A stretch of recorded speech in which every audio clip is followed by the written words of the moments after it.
Anyway, Pastor Camp, tell them about yourself, because I know almost nothing about you.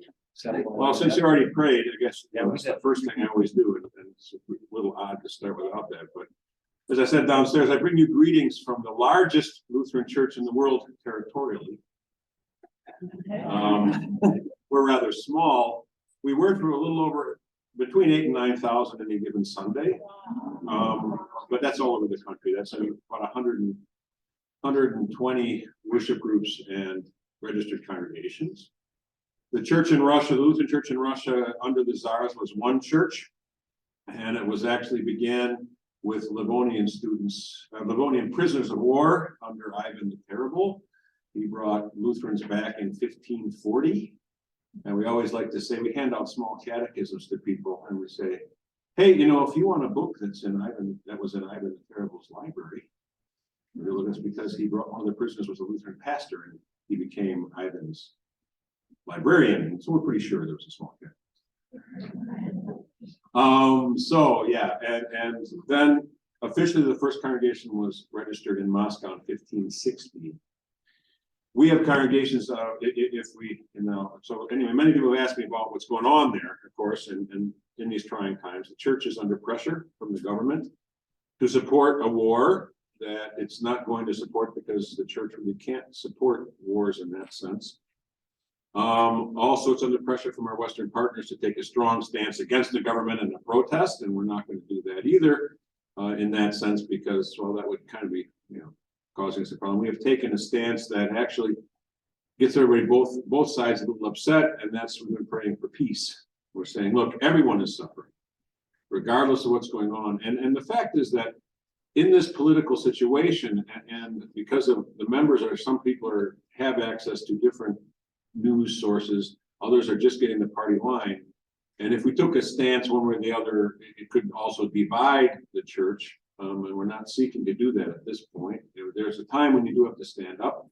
If you look up the Magdeburg Confession, it's a Lutheran confession of 1550 that analyzes Romans 13 and what is our relation to the government in time of tyranny, in time of when we don't like what the government's doing, or when we can't support something, and what are the biblical responses of the church. There are 4 levels. I'm not going to go over that now, but it does have to do with, you know, people, God, all authority is from God, their office is from God, and we respect the offices, but what happens when the officers aren't fulfilling their offices in a God-pleasing way, and what's the church's response, depending on how far that goes. But that's, you know, something we can deal with.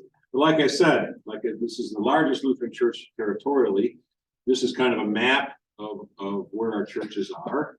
And the Church of Ingria is what it's called. We're thinking of changing the name, but we're working on that. A lot of the grandmothers are a little bit, didn't like to change things. The grandfathers are whatever their grandmothers want. But anyway, for those of you who don't know, the Lutheran Church Ingria gets her name from the area formerly known as Ingermanland, or Ingria. It was a little fiefdom before Peter the Great, before Peter the First. It was the territorial name that is now like the Leningrad Oblast, a little bit further, because Narva was its capital. And we have the first churches there officially registered in 1611. And so after communism fell, the Lutheran Church came back, and there are 2 historical churches in Russia. There's Lutheran churches, there's actually a couple other ones, but the historical ones are the Church of Ingria, which is tied to the Scandinavian tradition.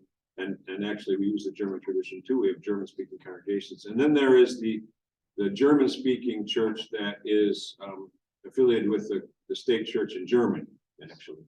And they're more liberal. But you know about Peter the First, he brought potatoes to Russia. And when the communists figured out when the peasants figured out you could make vodka from potatoes, that's when he became Peter the Great. But anyway, the Ingrian Church came into fellowship with the Missouri Synod via convention vote in 1998. After 4 years of doctrinal review, now the president can do it just by stating it. And I feel kind of bad about that, because I was there in 1995 through 97 when these things were going on. Because from 94 it was like proposed, and they had to go through doctrinal review. And the doctrinal review process for the partner church was really good. It made them examine, why do we have a bishop Why do we do this? Why do we do that? What is our position on these things? And it was good for them to kind of, to analyze themselves. The doctrine review process was very healthy for them. And so I'm kind of sorry to see that happen. But we did come through conventional vote. That's Alvin Berry, who's now in the Church Triumphant, hugging our bishop. But the Lutheran Church in Russia does have a wealth of experience, a history of how to respond in time of war and in time of trial. Okay. The church has lived through a lot of things, like in communist times and things like that. People aren't always aware of that history. This is a ruin of St. Anne's. It's now been rebuilt in St. Petersburg a little bit. It still has a lot of work to do, but that's where I served. But in 1917, the communist persecution of the church did not happen all at once. It was gradual and systematic. And finally, Lutheran worship was shut down finally only in 1938. So there was Lutheran worship going on until then. So after the fall of the Tsar, the changing of the Russian borders, the first thing the Lutherans did was set up a seminary. And they set it up at St. Anne's, where I'm working in St. Petersburg, to continue to train pastors. And they had all those years, doomed as they were, to still preach the gospel. It's interesting because of all the students in faculty, a lot of them were deported or they were sent to the gulags, but all the ones who were sent to the gulags in Russia, only one survived. He's now in the Church Triumphant, but this is Bruno Torrescan, and he has an Armenian last name, and that's what saved him. That's what saved him. Because he was arrested as a Lutheran pastor, sent to the transition camp where they would decide which labor camp they'd go to in Siberia. But the commander of that camp was a communist Armenian. They said, "Oh, you're not German, you're not Finnish, you're not Scandinavian, you probably don't belong here, but do you speak German? Yeah, okay, you be my translator." And he pulled him out. And that saved him. And he had a lot to say. We have an interview with him, and he talks about some of that stuff. It's kind of interesting. But of course, the church, when it all fell, actually had some benefit. They look at everything as an opportunity. That's the first thing. When things go wrong, where's the opportunity, right? Where's the opportunity for the gospel? So one of the first challenges they faced, it was faced that the Bolshevik government redefined. First of all, the Bolshevik government said, okay, up until this time, all Lutheran congregations were ethnic, right? Swedish, Finnish, Norwegian, German, Bulgarian. We had Bulgarian Lutheran Church. But up until under the Tsars, because the Orthodox Church was very strong, and the Tsars had to pretend to be Orthodox, even though Catherine the Great was Lutheran, and people were Lutheran, and Peter the Great brought the Lutheran consistory over to the system, over to Russia, and got rid of the patriarchate. And he also made all the Orthodox graduates from the seminary, Orthodox seminary, learn Luther's small catechism because they thought they ought to know some theology. And that, of course, didn't endear Lutheranism to the Orthodox, but we were all one synod actually when they approved the Russian translation of the Bible. It was a joint synod with the Lutheran Church. The Orthodox don't remind people of that. We do.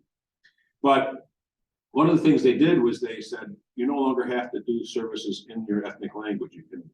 So the Russian Lutheran churches immediately did services in Russian, and it opened doors, and they started growing. But the other things that the Bolshevik government did was redefine religion. I want you to pay attention to this, as you know what's going on here. They redefined religion simply as ritual worship. So you had freedom of religion, which means what? You have freedom of ritual. You don't have freedom to live your faith outside of the church building. And then they removed, therefore, all the social ministries and schools from the church. Okay, so this was all done by 1920. And the first arrests of pastors were actually made because they broke the law by giving confirmation and baptismal instruction, because they were teaching. And so you can baptize, but don't teach them about it. Baptism is ritual. You can do that. And it's interesting that even though, if you look at some of this, the church still in the 20s started to publish their own journal. Of course, it ran into some censorship problems, but they, like I said, they had Russian language services began. And although all humanitarian ministries had been seized by the government.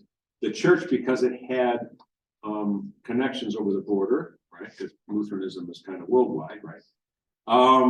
There was a famine in 1923 and 24. If you know anything about the history of the Volga and the Volga Germans, the communists came in and they took all the grain and all the seed. And the Volga Valley was feeding Russia. It was the breadbasket of Russia. So they did all this in 1923, and so there was nothing to plant. And so what happens in 1923 and 24? There's a famine. And so the churches helped organize distribution of food from Western partners, which was really great. They saved millions of lives. So then the next wave of persecution in 1925 was arresting people who participated in this because they were foreign agents. So no good work goes unpunished. So this is my picture of the Ingrian church today, given its history. The first lesson learned is that in all such situations, seek the opportunity to spread the gospel, go full speed ahead, because who knows what you're going to say.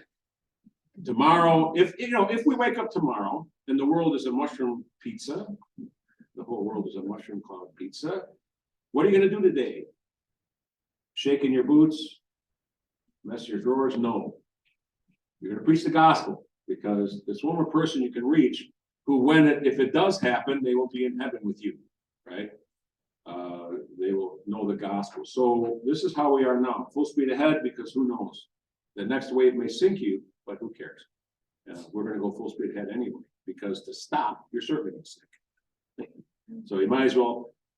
Now, this is our Bishop Ivan, and I'm bombing the photo. And now, this guy is now, at the time he wasn't, but now he's our new seminary rector. Our bishop was doing both jobs, being the new bishop, and because he was the seminary rector before he was elected bishop. That's Ivan and Kostya, Constantine. Now, you got to understand, we elected this new bishop, and it's a good friend of mine. I've worked with him because he's a missionary at heart, and since I'm a missionary, we worked together since I joined Ingrid, even before, when I was working with the Missouri Synod. He was part of the mission board, and so now he's, we worked on a lot of stuff together doing mission trips and stuff, and now he's the bishop, and his heart is missionary, and that really does help. But he was elected in February 2020. What happened in March 2020, remember? COVID. So the first thing he has to deal with is the COVID crisis. And then what happens a year later, in 2021, February? The special operation, which is, I always think is kind of funny. People getting upset. How dare they call it a special operation? Well, I remember Vietnam. It was a police action. So where is it? Yeah. Whatever you call it, it's just bad, and you pray for peace. So anyway, because he came through the missionary ranks and under his leadership, he looks at every situation and every crisis as an opportunity to witness. And so in COVID, well, first of all, the seminary. So of course, the priorities during this time is our seminary education. This has been quite a fight. We did lose our license for a year. We had to get it back. The Russian government had a plan. We'll close all Protestant seminaries and we'll do a theological faculty at the government universities. Even the Orthodox Church said this was a bad idea and came to us and said, help us fight this. And we did together, and we did get our license back. It does mean, though, that we could still educate, but we couldn't recruit new students. So now in the seminary, we're studying first, third, and fourth year students, because we don't have any second years because we couldn't recruit them. We do have distance education going on, and we've expanded our education opportunities. We have what we call the parish course, which is, or the beginning theological course is one of the classes, and it's recommended for all, anybody. It's the pre-sem course, but it's also for anybody who would like to help out with Sunday school. It's recommended all elders take it so that they get a little more theology. It's also why we had to build another building, and if you can see, well, you can't see, I have my cast on because I broke my wrist. These are all fresh pictures from this last year, by the way. And it's amazingly enough, it's also kind of strange to me that the usual work, it's kind of surreal. The usual work of the church continues. Planting new parishes, growing existing parishes. In the last 2 years, we've added probably, we're at 180 2 years ago. And we're now at about 120 worship groups and registered parishes.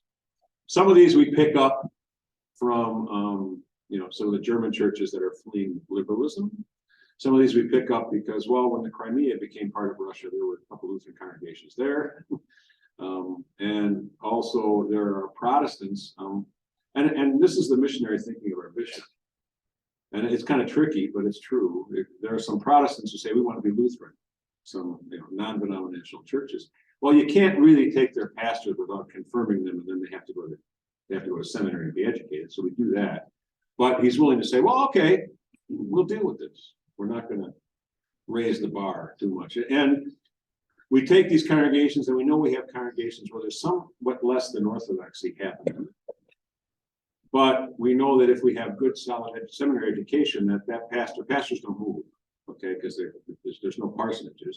So we know that when he retires, we can put an Orthodox guy in place, right? We can put a confessional Lutheran in place, and we can steer that congregation. So either we lose that congregation because we're going to set the bar too high, or we're going to say, look, we'll understand and we can be patient because we know that in 10 years, that congregation will be Orthodox. And so we're planting new parishes, growing existing parishes, ordaining deacons and pastors. Our deacons, when they're ordained, are licensed because we have a pastor shortage. But the understanding is they have to finish their pastoral education. So they get licensed and then they finish their seminary education, but they're allowed to do ministry in needed places. And then mission work in Russia is kind of backwards. Normal mission work, you plant a parish, and as the parish grows, the worship space grows, right? But imagine this. The Democrats, finally get into power really strongly, and they decide that all churches have to pay taxes on their property, and then this place closes because you couldn't afford it, right? That would be the simplest way to persecute Christians legally, and is just say, hey, churches got to pay taxes on their land, and most of the churches in the cities would close. And then in a few years, things get better, and things are returned. But your congregations have all been dispersed. So now they give you your church building back and say, now you have to support it with your own funds. And it's been changed to whatever. They changed this to a disco or something else. And they say, now you got to repair it back to its original state. And see what they give back then, because of the definition, remember, is ritual. So ritual spaces. So your school probably wouldn't be given back, but the church would. But so St. Anne's, for instance, was a building built for a congregation of 10,000 people. And now we're worshiping, praise God, about 250. But it's kind of backwards. We're given a big building and have to fill it as opposed to starting small and growing. But anyway, so we worked on that. There's a lot of ways we do this. During COVID, of course, we started doing online like everybody else. Thing in Russia, of course, everyone was curious, what goes on in the Lutheran Church? So we had a church, okay, the one church out in the country, out in the villages close to the seminary. They worship about 350 on a Sunday. They went online. Over 1,000 people are tuning in because what goes on in the Lutheran Church now we can see. Yeah. And it was a great opportunity to witness. Now they've quit doing that, and now more people are coming to church. Also, we do real time. We're still doing this real time prayer meetings. I'm playing guitar there. We sing songs. People real time text in or email in their prayer requests, and then we pray for them. And so, and this is an ongoing ministry even now, because people pray for my son, pray for my husband, pray for it because they're in Ukraine, whatever. We have all that, or my Ukrainian relatives. I mean, it's really, in a way, the fight between the Ukraine and Russia is almost like the Civil War here. I mean, that's how close the people really are. So anyway, the usual outreach continues, camps and other things that we do. Because this is the time to preach the gospel. When people are in crisis, that's when they're most open to the gospel. Okay, because this is when the gospel is. Meaning, if the borders were more open, you see in the center there's an English language camp for kids. We do these 3-day camps, so they're not really learning much English. But the trick is this: we teach them a song in English or a little skit, and then we invite their parents in to see their kids perform it, and that gets them in the church. Okay, anything and all things to serve the gospel. Concerts, we do all that kind of stuff. But like St. Anne's, for instance, is a sought-after venue for jazz bands. But we get the first 10 minutes.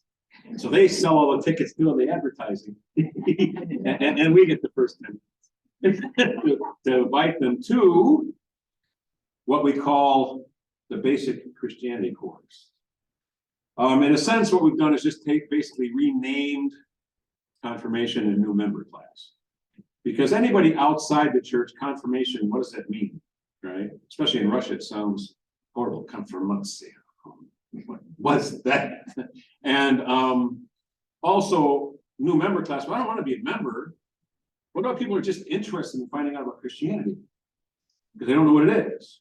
Because there's a lot of information out there, and let's get some, real FaceTime with some Christians and teachers. So we've taken this, the basic catechism class, added a little bit of apologetics, added a little bit of, explaining more about church history and a little bit more about the symbolism of the church and liturgy. And then we advertise this as, basic Christianity class. If you're interested in Christianity, if you're an atheist, you really got to come to find out what you're against, so you can better argue against it. And guess what? They're dumb enough to come. And guess what? I know 2 people in seminary now who are former atheists, young men who came to these classes. And you see that group, that's about, that's what it's going to now. Where every 6 months we baptize and confirm, 25 to 40 people. And that's at one parish. Okay, because these people come in. Now, sometimes it's less, sometimes it's more, but generally speaking, it's pretty well received. And then what we do is, where parishes are struggling, we'll do an extension course there from these stronger congregations that are helping the weaker ones. So it's a good program. And then we have continued to do social work. We have helped the refugees from Ukraine that run into Russia. We have teamed up with Orphan Grain Train, and we've opened like a support ministry for orphans that graduate from the orphanage, because 90% of the women coming out of orphanages turn to prostitutes. And our previous bishop had a heart for this, and we've been working this for a long time. We've just opened our 6th senior care facility, and one of them is on the territory of the seminary, so our students get to do practice every week working with the seniors. And they're pretty high quality stuff, and even the government now helps because they want some of the spots in those facilities. Like I said, the administrative stuff continues. But then the thing is always, how do we move forward? How do we handle what's going on? And so our partner church and our church, how do we handle what's going on now? Our bishop posted, how do you make a request for conscientious objecting? How do you do these things? What are the legal ways that we as the church can help people who and our members? Because the alternative is, you get a draft notice and you can say no, and then you sit in jail. And that's your, or fight. And if you're not going to fight, then that's the thing. So this is the church has been working with that. We are in the world but not of the world, so our concerns, although affected by the temporal, and they affect us in the temporal, all our concerns, in truth, the true concern is always eternal. And the church remains the church no matter what is going on around it. And the one weapon we have is always the sword of the Spirit, the word. So in all things, in all trouble, this is when people need to hear the gospel. Okay, this is when they need to hear the gospel, because this is when they're most open, when they're scared. See, the thing is, you're scared too, right? If they say, "Oh, gee, what's going to happen? We're going to wake up, and is there a bomb shelter close by?" You start thinking this way. Do I have some water and some strategic pantry so in case anything happens and whatever? But remember, you have a hope, and other people around you who don't have the hope, they have the same fears without the hope, without the faith. Because you experience the anxiety too, but you can go to God and say, "Lord, I'm anxious." They experience the anxiety and go, "Oh, what are we going to do?" And so either they ignore it, but this is the chance for you to give them the hope that you had. I thought of something else that's a little bit related to that, about the hope. I realized something this last probably 1.5 years. One of the things I'm going to add to my confirmation instruction is teaching my new confirmants how to take confession, recognize and take confession. What do I mean? Think of this. How many of you ever had a friend come to you burdened by something and say, "Man, I really did something stupid. I got drunk last night. I don't know. I woke up with somebody. No, whatever. Who knows? Who knows what they told you?" And what do we say? We violate law and gospel. We say, it's not so bad. We try to comfort them, but we don't comfort them with real comfort. So if we can teach our confirmants how, oh, guess what? That's somebody confessing their sin. And what do we do with that?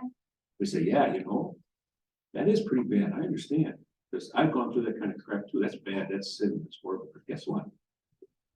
You know what? Jesus came even, especially for that sin. Okay. That's the time, if they recognize it's a confession, that we can give them the gospel. Because at that moment, that person is really open because they feel pretty crappy. And we need to recognize those moments, especially as lay people, because our lay people are on the front line. You know, you guys are on the front line. You really are. And, you know, understanding the battle, that's important. So we can get worried and everything else, but the church can lose heart, but God is always faithful. We are saved, right? And if the world ends tomorrow, our eternal future is already promised. And then we need to bring that promise to our neighbors. One other thing I want to recommend, you know, yeah, continue to pray for Russian Christians as well as the Ukraine and the Ukrainian Christians, because everyone's suffering. But if you haven't read Mark Twain and the War Prayer, I recommend you read it. I kind of, you know, it's kind of interesting. You know, Mark Twain was sort of a, you know, he claimed himself to be an atheist, but if you read this, you go, I think he knew understand more about prayer than most Christians. I think he was probably anti-church more than anti-God, actually. But it was never published in his lifetime because they refused to publish it. When he wrote it at a time of a war. And it was only published after his death by his estate. But it's a good read, and it's short. So I recommend you read it. And, you know, so I think that's, unless any questions, that's basically it. But these verses, we hold to our hope. And this is what it's about. So.